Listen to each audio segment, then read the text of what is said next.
Amazon, Apple, Microsoft, Facebook, Tesla এই সমস্ত billion ডলারের কোম্পানিগুলোর শুরুটা হয়েছিল ছোট্ট একটি রুম থেকে। আর যে মানুষগুলো এই বিজনেস শুরু করেছিল তারা হয় তাদের টিনেজে ছিল অথবা আর্লি 20s ছিল। স্টিভ জবস যখন অ্যাপেল কোম্পানি শুরু করেন তখন ওনার বয়স ছিল মাত্র 21 বছর। ইলন মাস্ক যখন ওনার প্রথম বিজনেস শুরু করেন তখন ওনার বয়স ছিল মাত্র 24 বছর। বিল গেটস যখন মাইক্রোসফট শুরু করেন তখন ওনার বয়স ছিল মাত্র 20 বছর। আপনি কি বুঝতে পারছেন এই প্রতিটা সফল মানুষের মধ্যে কোন জিনিসটা কমন? আমি জানি এখন হয়তো আপনি বলবেন এদের মধ্যে কমন হলো তাদের বয়স, অর্থাৎ প্রত্যেকেই খুব দ্রুত শুরু করেছিল আর এই কারণেই তারা এত বেশি সফল হতে পেরেছে। তাহলে বলি আপনি ঠিকই বলেছেন, কিন্তু একটি জিনিস যেটা সব থেকে বেশি গুরুত্বপূর্ণ আর যেটা এই সমস্ত মানুষের মধ্যে কমন দেখতে পাওয়া যায় সেটা হলো এই মানুষগুলো অন্য মানুষদের থেকে আলাদা কিছু করেছে। যেখানে অন্য স্টুডেন্টরা নিজের গ্র্যাজুয়েশন এবং নিজের ডিগ্রি নিতে ব্যস্ত ছিল, সেই সময় এই মানুষগুলো নিজের বিজনেসকে সফল তৈরি করার কথা চিন্তা করছিল। আর আজকের এই ভিডিওটা এই টপিকের উপরেই হতে চলেছে, অর্থাৎ কিভাবে আপনিও একটি বিজনেস শুরু করতে পারবেন আর সেটাকে বড় এবং সফল একটি ব্র্যান্ড তৈরি করবেন। আজকের এই ভিডিওতে আমি আপনাদের একটি রোড ম্যাপ দিতে চলেছি, যে রোড ম্যাপটা ফলো করলে আপনিও আপনার বিজনেসকে বড় তৈরি করতে পারবেন। তো চলুন শুরু করা যাক।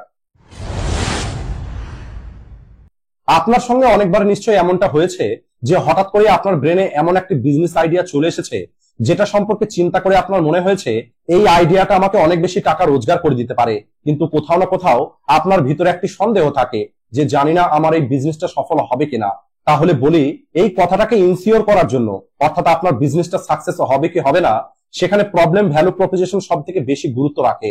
আপনাকে সবার আগে এটা স্টাডি করতে হবে যে ক্যাটাগরিতে আপনি বিজনেস শুরু করার কথা চিন্তা করছেন সেই ক্যাটাগরিতে মার্কেটে মানুষের সামনে সব থেকে বড় সমস্যাটা কি, আর আপনি সমস্ত সমস্যাগুলো খুঁজে বার করুন।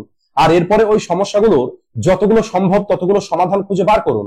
হতে পারে আপনি একটা সমাধান পাবেন, হতে পারে আপনি 5টা সমাধান পাবেন, আবার হতে পারে আপনি 10টা সমাধান পেয়ে যাবেন। কিন্তু ওই সমাধানগুলোর মধ্যে যে সমাধানটা আপনার সব থেকে বেশি ইফেক্টিভ এবং ভ্যালুয়েবল মনে হবে সেই সমাধানটাকে আপনাকে সেল করতে হবে। এর একটি উদাহরণ আপনাদের এখানে দিতে চাই।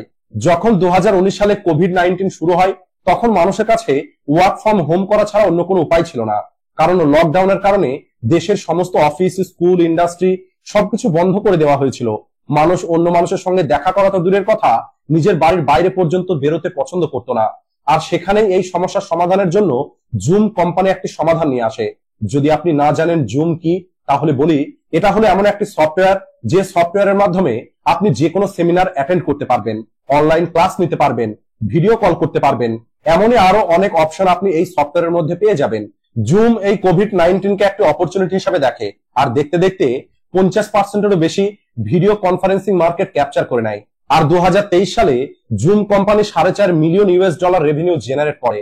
আর এর পিছনের কারণ হলো এদের কাছে অন্য মানুষের সমস্যার সমাধান ছিল, আর আজ এই কোম্পানি বিলিয়ন ডলারের কোম্পানি হয়ে গেছে। আর এই কারণে আপনাকে যদি আপনার বিজনেস গ্রো করতে হয় তাহলে আপনাকে এমন কোনো বিজনেস শুরু করতে হবে যেটা অন্য মানুষের লাইফে ভ্যালু তো অ্যাড করবেই, এছাড়া অন্য মানুষের সমস্যার সমাধান করবে। আর এরপরে আপনাকে যেটা করতে হবে, আপনি আপনার বিজনেসটা ঠিক করে নিয়েছেন যে আপনি কি বিজনেস করবেন, আপনি সমস্যার সমাধানও খুঁজে নিয়েছেন, কিন্তু যদি আপনি এটা না জানেন যে মার্কেটে কি চলছে, কিভাবে আপনি ওই মার্কেটের মধ্যে প্রবেশ করবেন এবং নিজেকে সফল তৈরি করবেন, তাহলে আপনি কখনোই আপনার বিজনেসে গ্রো করতে পারবেন না। আর এর জন্যই প্রয়োজন হবে মার্কেট রিসার্চ, যেখান থেকে আপনি এটা জানতে পারবেন আপনার টার্গেটটা কি, আপনার অডিয়েন্স কারা হবে, আপনার কম্পিটিটর কারা এবং তারা কতটা ক্ষমতাশালী হতে পারে। যদি আপনার কম্পিটিটর অনেক বেশি হয় আর তাদের কাছে অনেক বেশি টাকাও আছে, কিন্তু এখান থেকে আপনি যেমন লাভ পাবেন তেমন আপনার ক্ষতিও হতে পারে। আপনার যেটা ক্ষতি হতে পারে সেটা হলো আপনার মার্কেটকে সবসময় কেউ না কেউ ক্যাপচার করে নেবে আর আপনার কাস্টমার বেস ডিভাইডেড হয়ে যাবে। কিন্তু এখানে আপনি সব থেকে বড় যে বেনিফিটটা পাবেন সেটা হলো কম্পিটিটরের কারণে আপনি সবসময় নিজেকে ইমপ্রুভ করতে থাকবেন, আপনি আপনার বিজনেসের উপরে খেয়াল রাখবেন। মোট কথা এটা আপনাকে আপনার কমফোর্ট জোন থেকে বাইরে নিয়ে এসে নতুন কিছু করতে বাধ্য করবে। আর যদি আপনার সামনে এমন কোনো কম্পিটিটর থাকে যার কাছে অনেক বেশি টাকা আছে, তাহলে ওই কোম্পানি মার্কেট এবং কনজিউমার ডেটাকে অলরেডি এনালাইজ করে নিয়েছে। আর এই কারণে আপনার মার্কেট রিসার্চের কাজটা অর্ধেকেরও বেশি এখানেই হয়ে যাবে। আপনাকে যেটা করতে হবে ওই কোম্পানির স্ট্র্যাটেজিগুলোকে স্টাডি করতে হবে আর নিজের বিজনেস মডেল হিসাবে সেই স্ট্র্যাটেজিগুলোকে মডিফাই করতে হবে আর এরপরে সেগুলোকে ইমপ্লিমেন্ট করতে হবে। যেমনটা অ্যাপেল কোম্পানি আইফোন লঞ্চ করার আগে করেছিল। আইফোন লঞ্চ করার আগে অ্যাপেল কোম্পানি খুবই গুরুত্বপূর্ণ একটি মার্কেট রিসার্চ করে যাতে তারা কাস্টমারের অ্যাকচুয়াল নিড অনুযায়ী আইফোন তৈরি করতে পারে। আর এরপরে অ্যাপেল কোম্পানি জানতে পারে কাস্টমার এমন একটি ডিভাইস চাই যে ডিভাইস থেকে তারা কল করতে পারবে, মিউজিক শুনতে পারবে এবং ওই ডিভাইসের দ্বারা ইন্টারনেটকে খুব ভালোভাবে ব্রাউজ করতে পারবে। আর আইফোন এই সবকিছুই নিজের ফোনের মধ্যে নিয়ে আসে। আর এটাই হলো কারণ যে আজ পৃথিবীতে এত স্মার্টফোন ম্যানুফ্যাকচারিং কোম্পানি থাকার পরেও আইফোন একাই 50%-এরও বেশি মার্কেট ক্যাপচার করে রেখেছে। কারণ অ্যাপেল প্রোডাক্ট লঞ্চ করার আগে মার্কেট রিসার্চ এত ভালোভাবে করেছিল যে আজ অ্যাপেলের প্রোডাক্টের কোনো কম্পিটিটর নেই। উদাহরণ হিসাবে যখন অন্য স্মার্টফোন কোম্পানিগুলো নিজের ক্যামেরার হার্ডওয়্যারকে ইমপ্রুভ করার দিকে মনোযোগ দিচ্ছিল, ওই সময় অ্যাপেল নিজের হার্ডওয়্যারের থেকে বেশি নিজের সফটওয়্যারের উপরে কাজ করছিল। আর এই কারণেই আইফোন এবং অ্যান্ড্রয়েড ফোনের দ্বারা ক্লিক করা ফটোর মধ্যে আপনি অনেক বেশি পার্থক্য দেখতে পাবেন। এখানে সবার আগে আপনার কোম্পানির ভিশনটা ফিক্সড করতে হবে যে আপনার কোম্পানি কি করতে চাইছে, কিভাবে এই পৃথিবীতে নিজের একটি প্রভাব রাখতে চাইছে।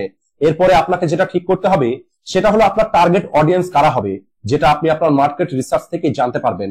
এখানে টার্গেট অডিয়েন্স বলতে আপনি কোন বয়স এবং কোন জেন্ডারকে টার্গেট করছেন। আপনার কাস্টমাররা কি শহরে বসবাস করে নাকি গ্রামে বসবাস করে, এমন অনেক কিছু আছে যেগুলো আপনার টার্গেট অডিয়েন্সকে এফেক্ট করবে। আর এই সমস্ত ফ্যাক্টর গুলো আপনার স্ক্রিনে দেখতে পাচ্ছেন। আর আপনি এখন চাইলে ভিডিওটা পজ করে এর একটি স্ক্রিনশট নিয়ে রাখতে পারেন। এরপরে আপনাকে যে জিনিসের উপরে ফোকাস করতে হবে সেটা হলো কোন একটি বিজনেস ততক্ষণ পর্যন্ত সফল হবে না যতক্ষণ না সেই বিজনেস থেকে আমরা একটি ভালো অ্যামাউন্ট রোজগার করতে না পারবো। আর কোন বিজনেস আপনাকে কতটা টাকা দিতে পারবে এটা জানার জন্য আপনাকে সব থেকে বেশি যেটা সাহায্য করবে সেটা হলো আপনার রেভিনিউ মডেল। উদাহরণ হিসাবে আপনার প্রোডাক্ট কোনো একটি কাস্টমার বাই করলো, তাহলে সেখান থেকে আপনি এটা জানতে পারবেন আপনার কাস্টমারকে, ওই কাস্টমার কত টাকা পে করেছে, কিভাবে পেমেন্ট করেছে, সেখান থেকে আপনি কত টাকা পেয়েছেন আর আপনার প্রফিট কত টাকা হয়েছে। এই সবকিছু আপনার রেভিনিউ মডেল ডিসাইড করবে। এই সবকিছু করার পরে আপনাকে যেটা করতে হবে, মনে করুন আপনি কোন একটি প্রোডাক্ট বিক্রি করতে চান, যেমন একটি পেন, তাহলে ওই পেনের মধ্যে এমন কি ইউনিক ফিচার্স আছে অথবা আপনার কাছে এমন কি ইউনিক সেলিং পয়েন্ট আছে যেটা ওই পেনকে অন্য পেনগুলোর থেকে আলাদা তৈরি করবে। আর এটাই হলো সেই পয়েন্ট যেটা অন্য পেনের সঙ্গে আপনার পেনের একটি ডিফারেন্ট ক্রিয়েট করবে। আর এই পয়েন্টটাকেই মার্কেট করার জন্য আপনাকে মার্কেটিং স্ট্র্যাটেজি তৈরি করতে হবে। আপনি কি আপনার প্রোডাক্ট অনলাইনে বিক্রি করবেন নাকি অফলাইনে বিক্রি করবেন নাকি সোশ্যাল মিডিয়াতে বিক্রি করবেন, এই প্রত্যেকটা পয়েন্ট একে অপরের সঙ্গে যুক্ত। আর যদি আপনি এখানে একটা স্টেপও মিস করেন তাহলে আপনার বিজনেস রাতারাতি ডুবে যাবে। আর এই বিজনেস প্ল্যানের কনসেপ্টটাকে বোঝার জন্য আমরা অ্যামাজনের এক্সাম্পল নিতে পারি। অ্যামাজন কোম্পানির মেন পারপাস কি ছিল? মানুষকে সেই ইউনিক এক্সপিরিয়েন্স দেওয়া এবং বিশ্বাস দেওয়া যেটা আজ পর্যন্ত মানুষ অন্য কোনো অনলাইন স্টোরে পায়নি। অ্যামাজন কোম্পানির মেন টার্গেট ছিল এটা যে কাস্টমার যে জিনিসটা অর্ডার করবে কাস্টমার যেন সেই জিনিসটাই পায়। আর যদি প্রোডাক্টের মধ্যে কোনো কমতি থাকে অথবা কোনো ডিফেক্ট থাকে তাহলে তাদের জন্য রিফান্ডের পলিসিও অ্যাভেলেবেল আছে। আর কেবল এটাই নয়, সময়ের সঙ্গে সঙ্গে অ্যামাজন নিজের বিজনেসকেও বড় করেছে। অ্যামাজন আজ ওয়েব সার্ভিস প্রোভাইড করে, ডিজিটাল স্ট্রিমিং এ অ্যামাজনের আজ ভালো নাম আছে। এছাড়া অ্যামাজন আজ স্মার্ট ডিভাইসও তৈরি করে। আর এটাই হলো কারণ যে মানুষ আজও অন্য অনলাইন স্টোরের তুলনায় অ্যামাজন থেকে শপিং করতে বেশি পছন্দ করে। এর পরের পয়েন্ট হলো সব থেকে গুরুত্বপূর্ণ। দেখুন, প্রোডাক্ট ডেভেলপমেন্ট আপনি অনেকভাবে করতে পারেন। আপনি আপনার প্রোডাক্টকে নিজেই ম্যানুফ্যাকচার করতে পারেন অথবা আপনি এই প্রোডাক্ট অন্য কারো কাছে থেকে তৈরি করে নিতে পারেন, যেটাকে হোয়াইট লেভেলিং ও বলা হয়। উদাহরণ হিসাবে আপনি এমন একটি ম্যানুফ্যাকচারার খুঁজে বার করলেন যে ম্যানুফ্যাকচারার পেন ম্যানুফ্যাকচার করে, আর ওই ম্যানুফ্যাকচারার অনেক কোম্পানিকে তাদের তৈরি পেন বিক্রি করে, কিন্তু আপনি ওই ম্যানুফ্যাকচারের কাছে থেকে পেন কিনে নিয়ে ওই পেনের উপরে আপনার নিজস্ব ব্র্যান্ডিং করলেন, এরপরে নিজের মতো করে মার্কেটিং করলেন, আর এরপরে আপনি ওই পেন সেল করলেন। এটাকেই বলা হয় হোয়াইট লেভেলিং। আর এখানে সুবিধা হলো যেখানে ম্যানুফ্যাকচারিং প্ল্যান সেট করতে গিয়ে কোটি টাকা খরচ হয়ে যেত, সেখানে এই হোয়াইট লেভেলিং এর মাধ্যমে আপনার কাজ কয়েক লক্ষ টাকাতেই হয়ে যাবে। আপনি যদি আপনার নিজের একটি বিজনেস শুরু করতে চান তাহলে আমি আপনাকে হোয়াইট লেভেলিং এ রিকমেন্ড করব। এরপরে আপনাকে যেটা করতে হবে, মনে করুন হোয়াইট লেভেলিং করে এই পেনের কয়েক হাজার ইউনিট আপনার কাছে চলে এসেছে, আর এখন ওই পেনগুলো তো আর অটোমেটিক বিক্রি হয়ে যাবে না। এর জন্য আপনার প্রয়োজন হবে সেলস এন্ড মার্কেটিং এর। মার্কেটিং এর কারণে আপনার প্রোডাক্টের উপরে ট্রাফিক আসবে, মানুষ আসবে, আর এরপরে আপনি ওই মানুষগুলোকেই আপনার কাস্টমারে কনভার্ট করতে পারবেন। সেলস এবং মার্কেটিং এই দুটো একে অপরের সঙ্গে যুক্ত। এই দুটোর মধ্যে যদি একটি জিনিসও ভালো না হয় তাহলে অন্য স্ট্র্যাটেজি গুলো কাজ করবে না। আর সবশেষে যেটা হবে, আপনি আপনার ওই প্রোডাক্ট সেল করতে পারবেন না। এটাকে একটি ছোট্ট উদাহরণের সাহায্যে বোঝা যাক। নাইকি এই পৃথিবীর সব থেকে বড় জুতো তৈরি করা ব্র্যান্ড। এদের মার্কেটিং এর স্ট্র্যাটেজি এত বেশি স্ট্রং যে নাইকিকে তার প্রোডাক্ট বিক্রি করতে বেশি পরিশ্রম করতে হয় না। নাইকি আজ পৃথিবীর সব থেকে বড় বড় অ্যাথলেটদের সঙ্গে নিজের কোলাবোরেশন করে রেখেছে আর তাদের পায়ে নিজের কোম্পানির জুতো পরিয়ে দিয়েছে। এরপরে ওনাদের যে টার্গেট অডিয়েন্স, যেটা হলো সাধারণ মানুষ, তাদের মনে হওয়া শুরু হয়ে যায় যদি এই মানুষটা এই ব্র্যান্ডের জুতো পরে আর এই জুতোর কারণে এদের পারফরমেন্স ভালো হয়, তাহলে আমিও নাইকির জুতো কিনে নেব। হতে পারে আমারও পারফরমেন্স ভালো হয়ে যাবে। আর মানুষ নাইকির প্রোডাক্টের কোয়ালিটি আগে থেকেই জানে, আর নাইকি নিজের প্রোডাক্টের কোয়ালিটির সাথে কখনোই কম্প্রোমাইজ করে না। আর এটাই হলো কারণ যে আজ অন্য জুতোর ব্র্যান্ডের তুলনায় নাইকির দাম এত বেশি হওয়ার পরেও নাইকি আজ পৃথিবীর সব থেকে বেশি জুতো বিক্রি করা ব্র্যান্ড। তো বন্ধুরা, এই ছিল একটি নতুন বিজনেস শুরু করার সম্পূর্ণ রোড ম্যাপ। আর এখন যদি আপনি নিজের কোনো বিজনেস শুরু করতে চান, তাহলে আপনি এই সমস্ত স্টেজগুলোকে ফলো করুন, তাহলে আপনি আপনার বিজনেসে অবশ্যই সফল হতে পারবেন। আজকের ভিডিওটি এই পর্যন্তই। ভিডিও ভালো লাগলে ভিডিওটিকে লাইক ও শেয়ার করতে ভুলবেন না। ভিডিওটি শেষ পর্যন্ত দেখার জন্য ধন্যবাদ।